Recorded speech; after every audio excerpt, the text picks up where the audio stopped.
কি সমস্যা? আমার দাঁতে ব্যথা। দাঁতে ব্যথা? চকলেট বেশি খাও? চকলেট চকলেট আমার অনেক পছন্দ। তোমার চকলেট অনেক পছন্দ? তো চকলেট খাওয়া বন্ধ না করলে তো দাঁতে ব্যথা কমতো না। কিন্তু আমি তো চকলেট না হলে আমার ফ্যাটের ব্যথা জমো না। আচ্ছা কি করে চকলেট তো খাওয়া বন্ধই করেন না? আগে আগে ওষুধটা দেওয়ার না।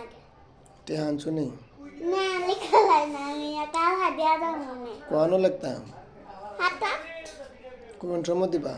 কালকা কালকা কিতা বেতন পাইবা? না যে আমার আব্বু মানে কাল হাতে দিব। কালকা টেহা দিব? হ্যাঁ মনে করে দেওয়া যাবে। হ্যাঁ আচ্ছা আগে ওষুধটা দেন। দিই।